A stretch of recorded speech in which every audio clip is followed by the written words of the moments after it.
함께 인사합시다. 함께 예배해서 행복합니다. 네. 오늘도 코로나19 바이러스가 창궐하는 가운데서도 함께 예배하러 오신 여러분들을 축복합니다. 오늘 저는 말씀 창세기 39장 20절부터 23절까지 말씀을 통해서 위치가 아닌 관계에 집중하자라는 말씀을 함께 은혜를 받기를 원합니다. 요셉이라고 하는 사람은 법 없이도 살 만큼 선량한 사람이었고 믿음이 좋은 사람이었지만 보디발의 아내가 요셉을 유혹하여서 요셉이 그것을 거절하자 요셉을 함정에 빠뜨리고 요셉을 음해하여서 끝내 보디발을 통해서 사형수로서 감옥에 갇히게 되는 어처구니 없는 상황이 발생하게 되었음을 우리는 지난주에 묵상하였습니다. 얼마나 이 보디발의 아내가 간사했던지 요셉이 죄를 범하지 않기 위해서 벗어던지고 갔던 그 옷을 오히려 증거물로 삼아서 자기를 성희롱했다고 자기 주인에게 고발하는 일이 발생하였습니다. 얼마나 억울했겠습니까? 그럼에도 불구하고 요셉은 이제 잠깐 평안했던 그의 삶에 짙은 먹구름이 다가왔으며 그는 깊은 감옥에 갇히게 되었습니다. 오늘 그러한 요셉에게 어떤 일이 일어났습니까? 우리는 계속해서 어떻게 해서 요셉이 그토록 형통한 삶을 살았을까? 그렇게 굽이굽이마다 사건이 많았고 위기가 많았고 억울한 일이 많았던 요셉이 어떻게 그런 상황 속에서도 형통한 삶을 살 수 있었을까? 저는 오늘 세 번째로 요셉이 하나님의 관계에 집중했기 때문이다 라고 하는 은혜를 함께 나누기를 원합니다. 오늘 저와 여러분들도 어떤 상황에서도 내가 위치를 보지 말고 나 위치를 보지 말고 하나님과의 관계에 집중하면 승리하게 될 줄 믿습니다. 아멘 한번 크게 합시다. 아멘. 그렇죠? 그랬습니다. 여러분 21절 보십시오. 20절에 보면 요셉이 옥에 갇혔으나 그러면서 반전이 일어나죠. 여호와께서 그랬습니다. 요셉을 보디발은 요셉을 잡아 감옥에 가두었으나 요셉에게는 또 다른 누군가가 있었다는 거죠. 누굽니까? 여호와 하나님이시다. 그렇죠? 여호와 하나님이시다. 여러분 잊지 마십시오. 우리는 어떤 상황에 있더라도 나와 함께 하시는 분이 계시니 하나님이신 줄 믿습니다. 믿습니다. 그렇죠? 보디발은 얼마나 화가 났던지 아내의 말을 듣고 곧장 요셉을 감옥에 가둬버립니다. 그나마 요셉이 입고 있었던 가정 총무의 옷이 벗겨졌습니다. 그리고 다시 죄수의 옷으로 갈아입게 됩니다. 물론 아내의 말만 믿고 요셉을 처벌하는 보디발이 이상해 보일 수도 있습니다. 그러나 보디발의 아내와 요셉의 신분을 생각하면 보디발이 누구의 말을 더 듣겠어요? 누구의 말을 더 신뢰할 수 있을까요? 노예의 말을 듣겠습니까? 아내의 말을 듣겠습니까? 보디발은 그의 아내의 말을 철저하게 믿고 요셉을 감옥에 가뒀습니다. 그런데 우리가 여기서 좀 이상한 것이 하나 나오는데 요셉이 그토록 절망적인 상황 속에서도 놀랍게 소망을 버리지 않을 수 있었던 한 가지가 있었는데 20절에 보면 바로 뭐예요? 요셉이 갇힌 곳이 어디라고요? 왕의 죄수를 가두는 곳이었다 라고 하는 대목에서 우리는 눈이 띄어집니다. 왜 보디발은 그렇게 화가 났으면 당장 능지처참을 해버리지 요셉을 죽이지 않고 감옥에 가두었을까? 일본 사회하고 우리나라 사회의 싸움은 다르다잖아요. 우리 한국 사람들 서로 싸우면 어쩝니까? 멱살 잡고 이놈이 저놈이 하면서 밀치고 그러면 막 구경꾼이 몰려들잖아요. 구경꾼이 몰려들면 이 싸우는 사람들 자기 막 하소연을 하는 거예요. 이 관객들에게 자기가 옳다라는 것을 증명하기 위해서 막 자기 말을 하는 거예요. 그러면서 구경꾼들이 막 봐갖고 그래가지고 막 이제 싸움이 본격적으로 시작되면 어쩝니까? 누군가 와서 이제 중재를 하는 거예요. 싸우지 말아라 그래요. 한국 사회 싸움은 좀 그런 그런 모습이 있어요. 그런데 일본에서의 싸움은 그러지 않아요. 일본은 단칸에 베버립니다. 지저분하지 않아. 그래서 그들을 뭐라 해요? 아싸리라고 그래요. 아싸리. 일본 싸움은 아싸리 싸움이에요. 근데 한국 사람들은 정에 끌려서 아이고 이거 때려 말이야 하다가 옆에 사람들이 말리면 그냥 싸움이 없어지는 싸움. 보디발은 아싸리 할 수도 있었겠지만 보디발은 요셉을 감옥에 가두었다. 왜 그랬을까? 요셉을 그만큼 믿었기 때문일 수도 있었겠지만 보디발이 보았던 것은 항상 우리가 39절에서 보면 뭐였어요?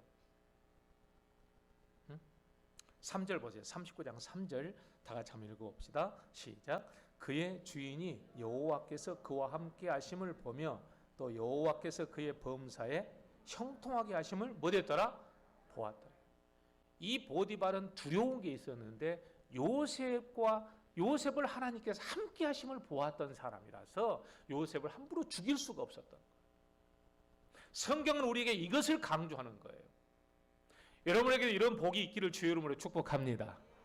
많은 사람들이 여러분들에게 억하심정을 가지고 있고 보복하려고 하고 여러분들에게 무엇인가 시비를 붙이려고 할 때마다 하나님이 여러분과 함께 하심을 그 사람이 볼 수 있는 그런 은혜를 갖기를 주의 이름으로 축복합니다. 옆 사람과 한번 인사합시다. 축복합니다. 그렇죠? 또 하나는 뭐냐면 이 보디발은 원래 환관 출신이라는 거예요. 학자들의 연구에 의하면 당시 왕들은 자기 친위 측근들, 최측근들을 항상 뭐 해버렸냐면 환관으로 만들어버렸어요. 왜? 왕의 여자를 건드릴까 봐 두려웠어요. 그렇다면 환관이었던 이 보디발에게 아내라고 하는 사람은 어떤 의미였을까요? 동침하는 관계가 아니라 그냥 상징적 의미였습니다. 그런데 젊은 여인네가 잘생긴 요셉을 보았을 때 그의 마음에 어떤 유혹을 받았겠어요? 그렇기 때문에 이 보디발은 그의 아내의 말을 100% 믿지는 않았다는 것을 또한 증명하고 있어요.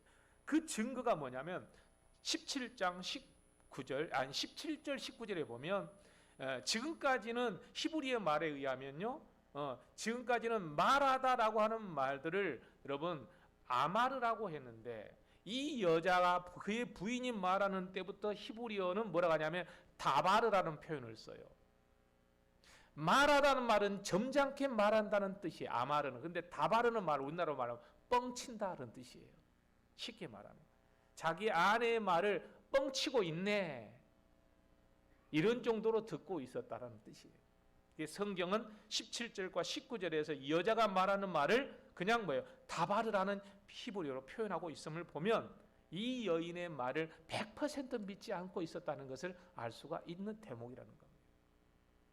여러분 가정에서 이런 일이 일어나지 않기를 주의 이름으로 축복합니다. 남편이 말하는데 뻥치고 있네, 그러면 안 되죠. 다 같이 아마르, 진실로 믿습니다 하는 마음으로 들어주시기를 바랍니다. 아내가 말하는데 아이고 뻥치고 있네, 그러면 그때부터 상이 날아다니고 숟가락에 날아다니죠.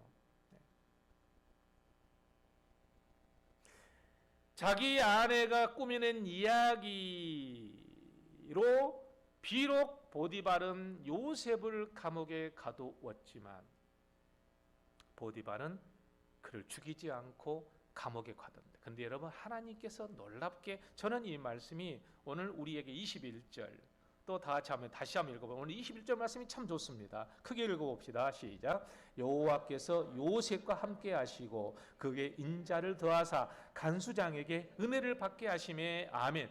요셉은 차디찬 지하 감옥에 갇혔을 줄은 모르나, 그게 지하에 있을지 모르겠지만 제가 가보니까 대부분 아랍 지역은 지하예요. 지하, 깜깜한 지하입니다. 근데 요셉과 함께 하신 하나님이 계셨다. 그런데 그 하나님이 세 가지의 복을 주셨다는 거예요. 21절에 보면 어떤 거예요? 첫째, 함께 하심의 복. 두 번째 뭐예요? 인자를 더하시는 복. 세 번째 뭐예요? 은혜를 받게 하시는 복이었어요.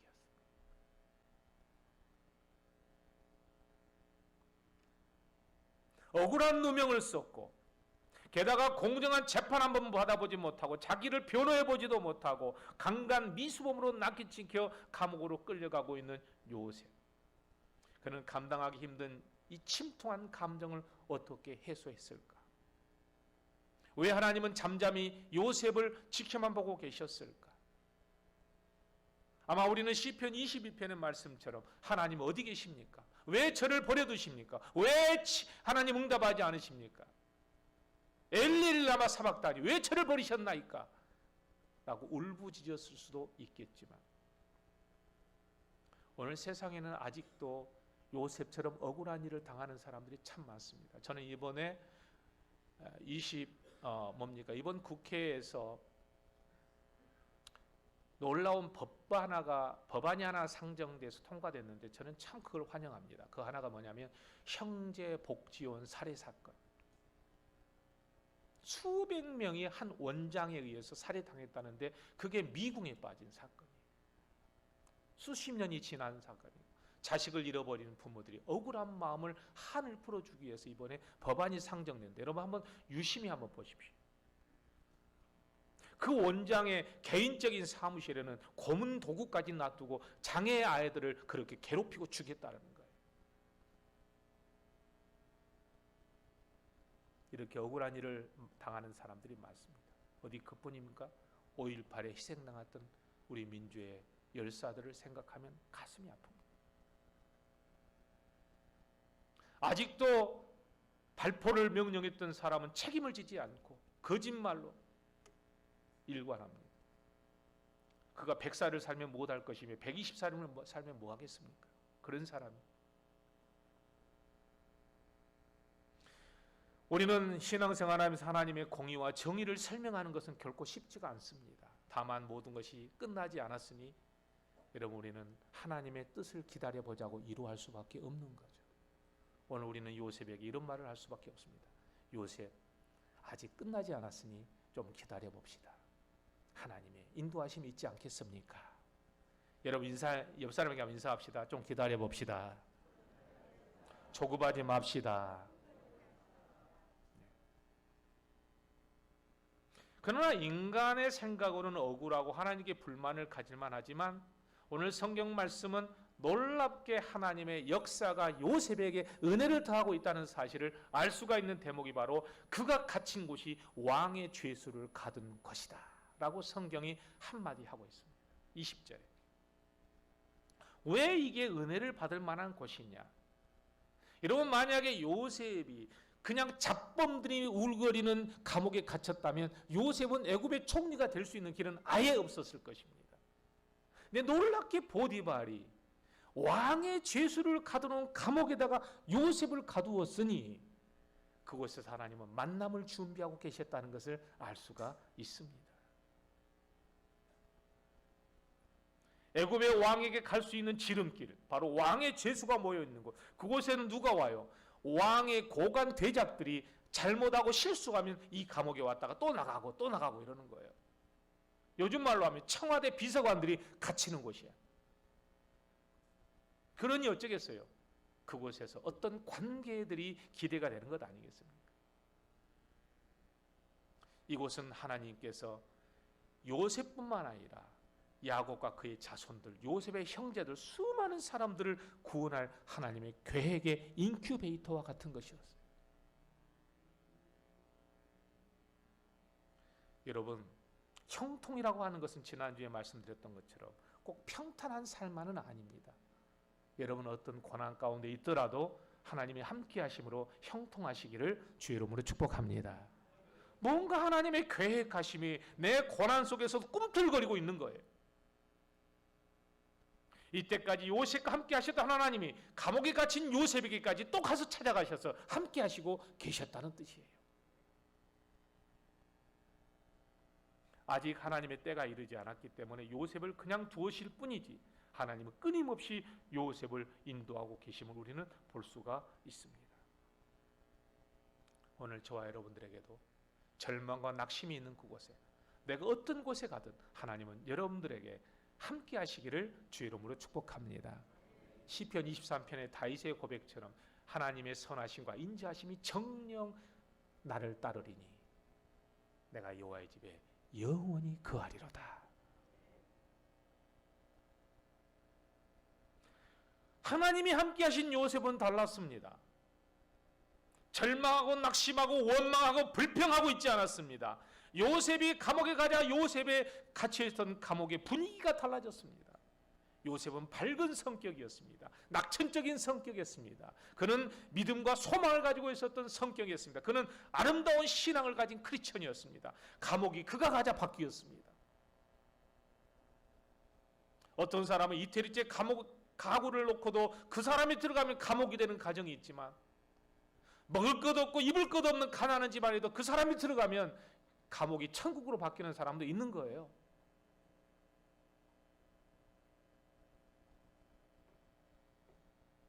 놀랍게 얼마나 그 사람이 요셉이 뛰어났든지 그곳에 가서도 놀라운 일이 일어났습니다. 보십시다. 21절 22절 다 같이 한번 읽어봅시다. 시작. 여호와께서 요셉과 함께 하시고 그에게 인자를 더하사 간수장에게 은혜를 받게 하심에 간수장이 옥중 제수를 다 요셉의 손에 맡김으로 그 재반 사물을 요셉이 처리하고 아멘. 여러분, 여기서 우리가 39장에서 두 가지 비슷한 것들을 연결할 수 있어요. 보디발의 집에 노예로 팔렸는데 하나님이 함께 하심으로 보디발이 요셉을 그의 집의 모든 재반 사물을 맡기는 가정 총무로 삼았다. 근데 감옥에 갔더니 간수장이 또 요셉을 그의 모든 죄 감옥에 있는 재반 사물을 또 요셉에게 맡겼다. 뭔가 연관성이 있어 보이지 않습니까? 여러분, 어떤 절망적인 상황이 와도 우리 크리스천들은 믿음의 사고력을 키우기를 주의 이름으로 축복합니다. 한번 따라서 합시다. 믿음은 감정이 아니라 사고의 힘입니다. 아멘. 여러분, 신앙은 눈치로 하는 게 아니에요. 인생도 사는 것은 눈치로 보면 안 됩니다. 그런데 우리 민족은 눈치가 발달한 민족이에요. 어떻게나 눈치를 잘 채든지. 그래서 이런 말도 있잖아요. 눈치만 빠르면 절간에서도 새우젓을 얻어먹을 수 있다. 그런 속담도 있어요. 논리나 분석보다도 눈치를 더 소중히 여기는 우리나라 사회의 사고방식을 단면적으로 드러내는 말입니다. 눈치란 뭐예요? 좋은 표현으로는 센스가 있다라는 말이지만 나쁜 말로 하면 눈깔 돌린다라는 뜻이에요. 눈치는 언제나 약자가 강자의 마음을 살피는 기미이고 원리 원칙과 논리가 통하지 않는 부조리한 사회에서나 통행하는 거예요. 여러분, 하나님은 합리적인 하나님이신 줄 믿습니다. 하나님 눈치 봐갖고 신앙생활 하려면 안 돼요. 오늘 하나님 눈치 봐갖고 예배에 참여하면 안 돼요. 네, 오늘 안 가면 하나님께 눈치 보여. 오늘 성가대 눈치 보러 온 것 아니죠? 오늘 여러분들 눈치 보러 온 것 아니죠? 눈치로는 신앙생활 할 수 없어요. 한번 따라서 합시다. 관계로 신앙생활 합시다. 아멘. 눈치를 보는 사람은 약자예요. 힘이 없는 사람이에요. 강자의 마음을 살피는 거예요. 원리 원칙이 통하지 않아 부조리한 사회에서는 없어서는 안 될 지혜예요. 그러나 그래서 독재 시대 때는 어째 눈치가 빠른 사람이 여러분 면장됐어요.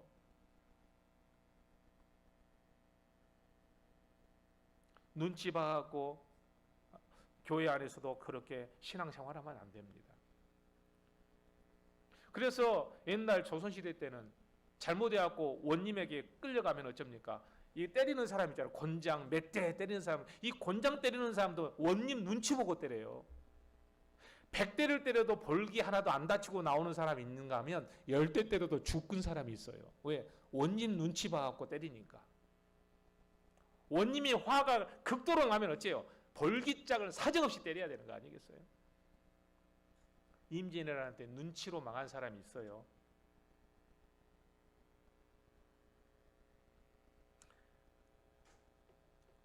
임진왜란 때 당시 당쟁에 싸웠던 우리나라 조선의 조정은 임금의 눈치만 보고 살았어요. 임금이 일본으로 사절단을 보냈어요. 야, 일본의 도요토미 히데요시가 전쟁을 일으킬 것인지 안 일으킬 것인지 한번 너희들 가서 정밀하게 살펴보고 분석해보고 와라 하고 사절단을 보냈대요. 6개월이나 일본에 있었는데 그들이 돌아와서 고작 한다는 말이 이렇게 고백합니다. 황윤길이라고 하는 사람이 내가 6개월 동안 토요토미 히데요시의 눈을 봤더니 눈에 광채가 있습니다. 꼭 전쟁 금방 일어납니다. 그렇게 말해요. 그러니까 반대파였던 김성일이 이렇게 말해요. 나는 그 사람의 눈을 봤더니 꼭 쥐새끼 눈처럼 보입니다. 전쟁할 인물이 못 됩니다.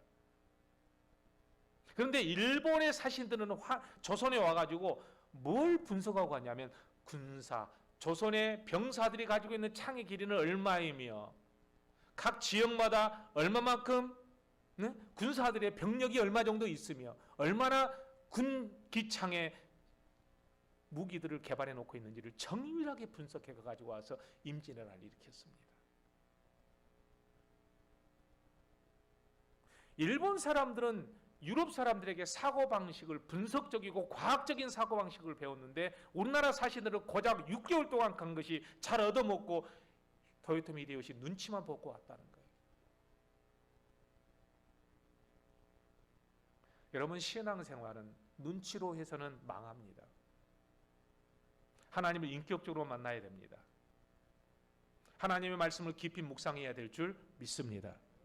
눈치 봐갖고 신앙생활 해갖고 여러분 직분 얻으면 뭐 하겠습니까? 그건 아닙니다.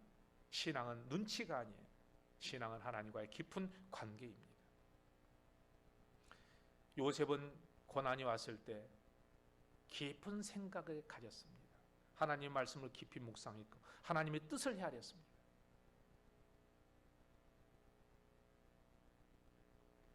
왜 하나님께서 나를 이곳에 보내셨을까?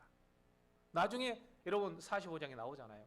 형들은 나를 죽이려고 보냈으나 하나님은 만민을 구원하려고 나를 애굽으로 보내셨고 노예로 보냈습니다. 라고 하는 깊은 묵상이 무엇에서 나왔겠어요? 눈치에서 나온 게 아니고 그는 깊은 말씀 묵상 기도에서 나온 거죠.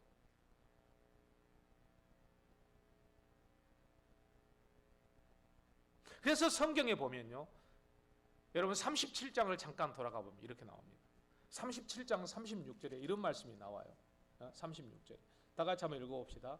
다 같이 한번 읽어봅시다. 36절 시작. 그 미디안 사람들은 그를 애굽에서 바로의 신하 친위대장 보디발에게 팔았더라. 아멘. 이게 끝납니다.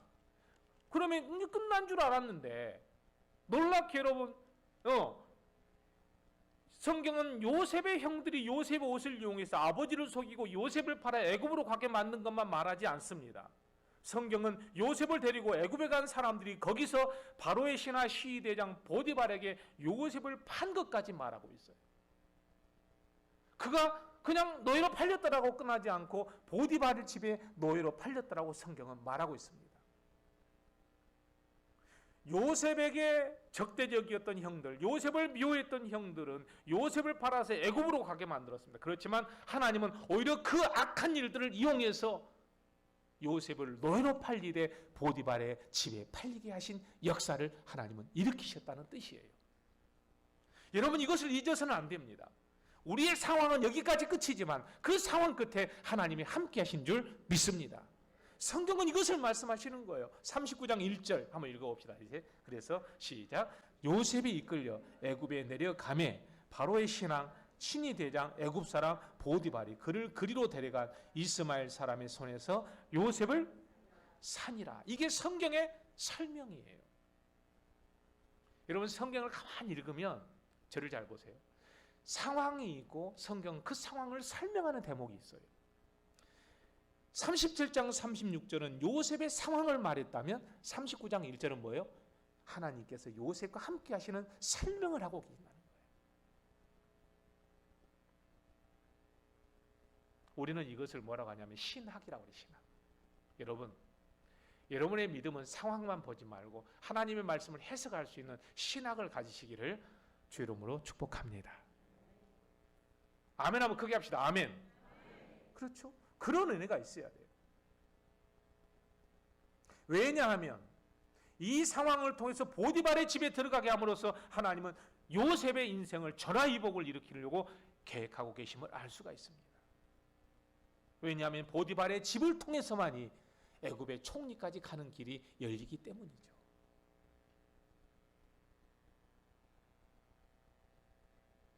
보디발의 아내는 요셉에게 누명을 씌워서 감옥에 갇히겠지만 그래서 공경에 빠뜨렸지만 그때 요셉의 상황은 여기까지 끝날 것 같았지만 놀랍게 오늘 말씀에서 21절부터 뭐예요? 요셉이 어쨌어요? 갇혔으나 21절 여호와께서 요셉과 함께 하셨다. 하나님의 설명이 또 붙고 있습니다. 그래서 우리 그리스도인들은 절망하지 말아야 돼요. 왜냐하면 상황이 끝났어도 하나님의 설명은 여전히 계속되고 있기 때문이죠. 한번 따라서 합시다. 낙심하지 맙시다. 하나님의 말씀을 붙들읍시다. 아멘. 이게 여러분 우리의 신앙이 돼야 합니다. 자, 시편 105편 17절부터 한번 다 같이 한번 말씀을 한번 읽어보겠습니다. 시작. 한 사람을 앞서 보내셨으며 요셉이 종으로 팔렸도다. 그 발이 착고에 상하며 그 몸이 쇠사슬에 매였으니 곧 여호와의 말씀이 언제까지? 응할 때까지라. 그 말씀이 그를 단련하였도다. 아멘. 여러분 우리 같으면 이런 말씀이 생각나겠어요? 우리 같으면 이런 상황에 빠졌을 때 하나님의 말씀의 설명이 내게 은혜를 줄 수 있을까요? 여러분 어떤 상황에 있더라도 오늘 이 말씀처럼 하나님의 말씀이 그를 단련했다. 오늘 또 하나님이 나를 연단하시는 하나님이심을 믿고 하나님의 뜻을 기다릴 줄 아는 우리 믿음 되기를 주의 이름으로 축복합니다. 요셉이 절망하고 괴로워하고 자기 머리를 쥐어박고 벽에다만 부딪히고 자기를 자학하고 그랬다면 요셉은 나중에 총리가 될 수도 없었겠지만 됐다 하더라도 그는 안타까운 사람이 되고 말았을 것입니다. 여러분 헨리 나우엔이라고 하는 사람이 쓴 책에 여러분들도 읽어보신 분들이 많을 거예요. 상처 입은 치유자라는 책에 이런 말을 하죠. 인간은 결점과 실수투성이로 한결같이 심각한 상처를 입었으며 치료가 필요한 상태다. 무조건적인 사랑을 갈구하면서도 거기에 합당한 조건을 갖추려고 발버둥친다. 이때 연약하고 부족해서 자주 상처를 받는 사람이라야 심하게 얻어맞고 부상당한 이웃들을 위로하고 치료할 수 있다. 이게 무슨 말이에요? 하나님은 예수님을 봅시다. 여러분 예수님은 상처받으신 분이에요. 그런데 그 상처를 통해서 예수님은 그 상처를 온전히 하나님의 뜻으로 받아들이고 그가 신앙으로 승리했을 때 오히려 상처받은 사람을 치료할 수 있는 구세주가 되셨다는 뜻이에요. 한번 따라서 합시다. 고난을 잘 이겨냅시다. 여러분 고난을 잘 이겨낸다는 말은 하나님께서 내게 인생의 연단의 창을 찔렀을 때 그 상처를 받지 않는다는 뜻이 아니에요. 그 예수님처럼 상처에 찔렸지만 오히려 그 상처를 통해서 여러분 도마에게 네 손을 내밀어 내 몸에 손을 넣어봐라. 도마가 의심의 질병이 낫는 역사가 일어납니다. 오늘 우리가 고난을 잘 믿음으로 치유받으면 다른 사람이 고난받을 때 그 사람을 치유할 수 있는 치료자가 될 수 있다는 뜻이에요. 근데 내 직분이 꽤 오랫동안 신앙생활했는데 옆에 성도가 보니까 이 사람 때문에 내 믿음이 약해지고 이 사람 때문에 내 믿음이 시험 든다면 이분은 상처 입은 치유자가 아니에요. 그렇죠? 그는 질고를 당하였으나 그렇죠? 예수님은 그랬죠. 똑같은 고통을 당했으나 여러분 예수님은 오히려 그 상처를 통해서 우리를 죄와 사망에서 건져내시고 우리를 구원하시는 구원자로서 놀라운 치유자가 되시는 역사가 일어난 것입니다. 작은 일에도 안절부절 못하는 성격의 사람은요 기다리는 법을 배워야 합니다. 그래서 시편을 읽어보면 저를 보세요. 시편에 보면 온통 이런 말씀이 있어요. 우리 영혼이 여호와를 바라며 그는 우리의 도움과 방패시로다. 나는 항상 소망을 품고 주를 더욱 찬송하리이다. 너는 여호와를 바랄지어다. 너는 여호와를 강하고 담대하게 바랄지어다. 이렇게 기다리는 말씀이 너무나도 많습니다.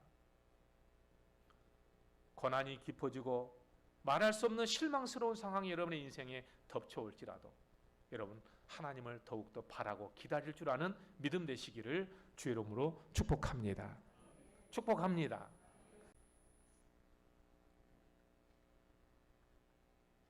그런데 요셉은 하나님의 때를 기다릴 줄 알았던 사람, 예수님처럼. 그래서 여러분 이사야서 53장을 한번 읽어볼까요? 이사야서 53장 다 같이 한번 읽어봅시다. 시작. 그가 찔림은 우리의 허물 때문이요 그가 상함은 우리의 죄악 때문이라. 그가 징계를 받음으로 우리는 평화를 누리고 그가 채찍에 맞음으로 우리는 나음을 받았더라. 아멘. 예수님은 우리의 치유를 위해서 상처받으신 줄 믿습니다. 예수님 우리 인류의 죄 때문에 당한 징벌을 대신 당하고 우리의 치유를 위해서 대신 고통당하신 것입니다. 헬리나우에는 상처받은 치유자에서 이로 인해서 예수님은 우리를 위한 상처 입은 치유자가 되셨다고 했습니다. 그래서 예수님의 몸에 손을 대면 낫게 되고 예수님의 말씀을 듣고 아멘하면 놀라운 역사가 일어나는 겁니다. 저는 우리 참좋은교회 성도 여러분들이 고난으로 멸망당하는 자가 아니라 오히려 그 상처 때문에 다른 사람까지 치유하고 다른 사람의 말을 들을 줄 아는, 다른 사람을 위로할 줄 아는 여러분 영적 치유자가 되시기를 주 이름으로 축원합니다. 그러니까 요셉이 어쨌어요? 채색옷이 벗겨졌지만 그가 상처받은 인생의 고난 속에서 다른 사람의 말을 경청할 줄 아는 사람으로 바뀌었어요.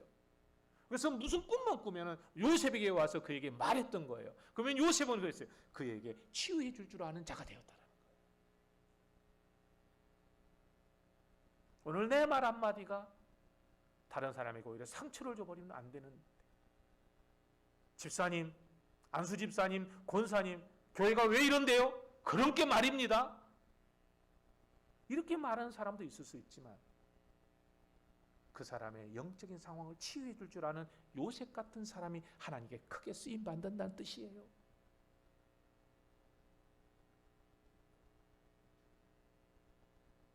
아름답고 순결한 믿음으로 헌신하는 사람을 좌절시키는 사람이 있는가 하면 그 사람을 이렇게 세우는 사람도 있어요. 요셉이 이렇게 될 수 있었던 이유는 뭐예요? 하나님과의 관계에 집중했기 때문입니다. 여러분, 우리 사회는 끈 사회라고 그랬죠? 끈 사회. 여러분, 유럽은요 버튼 사회라고 그래요. 버튼 하나만 누르면 다 끝나죠. 우리는 인류의 멸망도 버튼 때문에 멸망할 거예요. 핵무기 버튼 누르면 끝나는 거잖아요.